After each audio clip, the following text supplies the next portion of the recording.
Today's story is Stellaluna by Janelle Cannon. And I know that we've read this story before, and it's also a story that we've listened to quite a bit on Storyline Online, but I thought that I would read it again because it's such a neat story. Stellaluna by Janelle Cannon. To Burton H. Cannon and Nancy A. Cannon with love.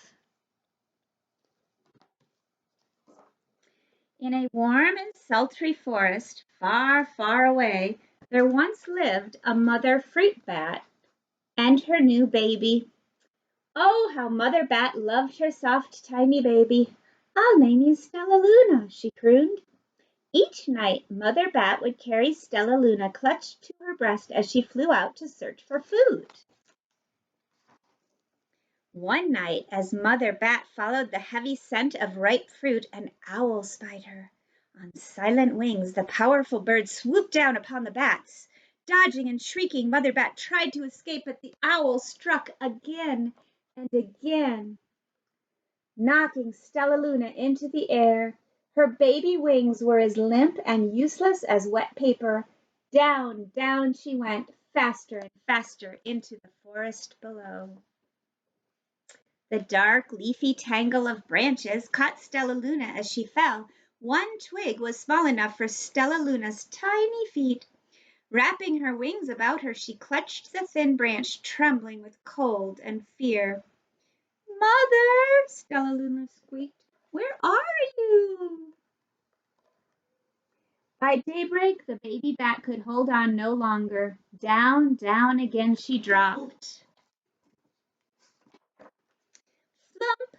Stellaluna landed headfirst in a soft, downy nest, startling the three baby birds who lived there. Stellaluna quickly clambered from the nest and hung out of sight below it. She listened to the babble of the three birds. "What was that?" cried Flap. "I don't know, but it's hanging by its feet," chirped Flitter. "Shh! Here comes Mama," hissed Pip.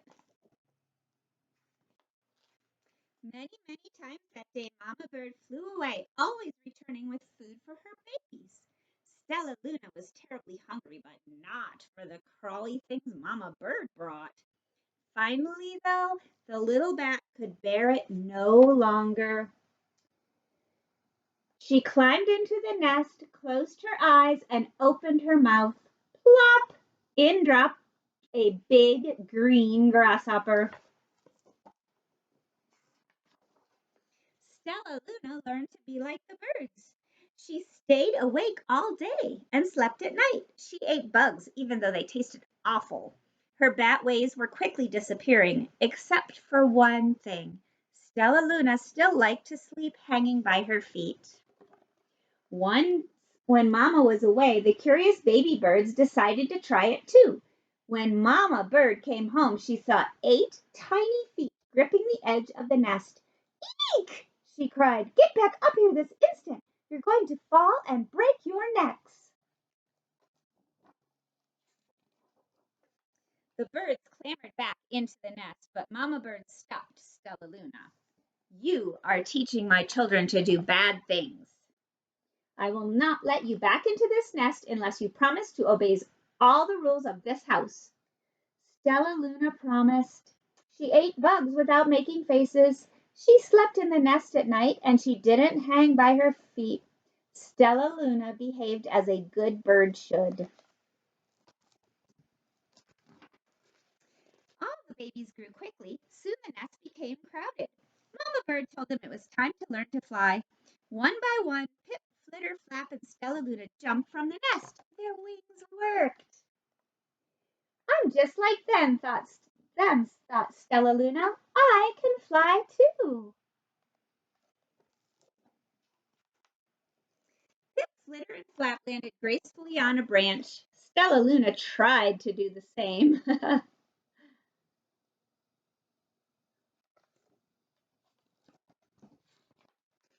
How embarrassing.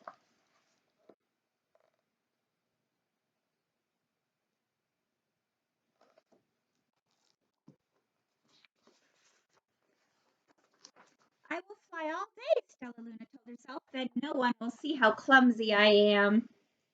She's very cute, isn't she?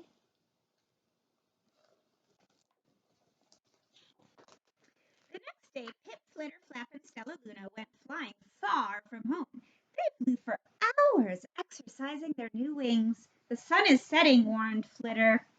We had better go home, or we will get lost in the dark, said Flap. But Stellaluna had flown far ahead and was nowhere to be seen. The three anxious birds went home without her. All alone, Stellaluna flew and flew until her wings ached and she dropped into a tree. I promised not to hang by my feet, Stellaluna sighed, so she hung by her thumbs and soon fell asleep. She didn't hear the sound of soft wings coming near.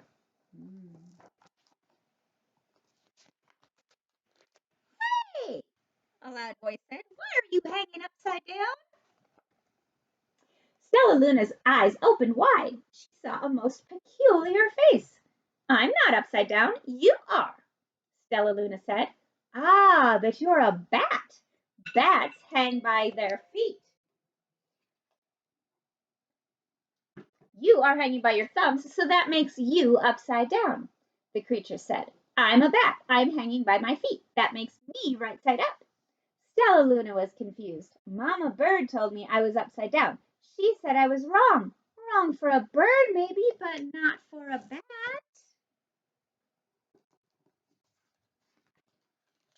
More bats gathered around to see the strange young bird who behaved, or the strange young bat, who behaved like a bird. Stellaluna told them her story. You ate bugs? Stuttered one. You slept all night? Gasped another. Wait, let me look at this child. A bat pushed through the crowd. An owl attack you? She asked. Sniffing Stellaluna's fur, she whispered, you are Stellaluna. You are my baby.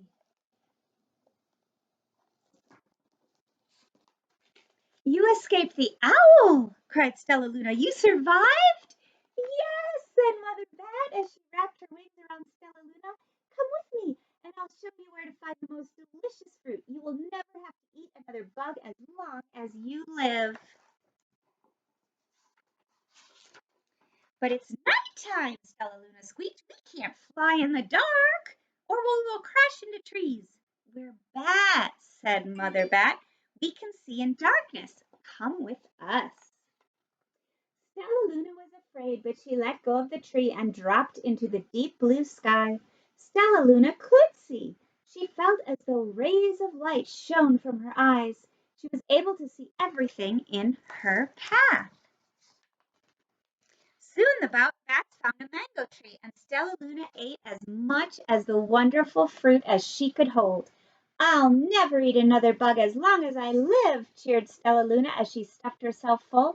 I must tell Pip, Flitter, and Flap. The next day, Stellaluna went to visit the birds. Come with me and meet my bat family, said Stellaluna. Okay, let's go, agreed Pip.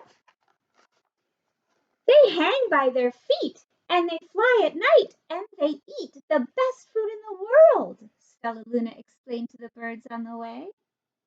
As the birds flew among the bats, Flap said, I feel upside down here. So the birds hung by their feet. Wait until dark, Stellaluna said excitedly. We will fly at night.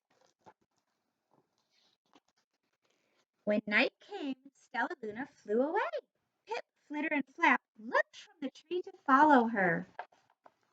I can't see a thing, yelled Pip. Neither can I, howled Flitter. I shrieked Flap. They're going to crash, gasped Stellaluna.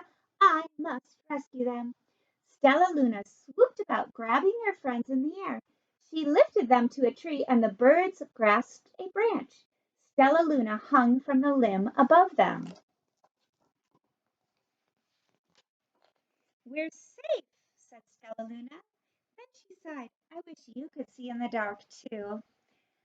We wish you could land on your feet, Flitter replied. Pip and Flap nodded. They perched in silence for a long time. How can we be so different and feel so much alike? Mused Flitter. And how can we feel so different and be so much alike? Wondered Pip. I think this is quite a mystery, Flap chirped.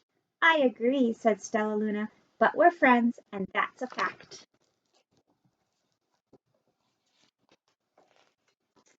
And then the end of this page has some bat notes and some bat facts. And this book, particularly Stellaluna, was a fruit bat. And it says that fruit bats generally have long muzzles, large eyes, pointy ears, and furry bodies. And sometimes they are called flying foxes.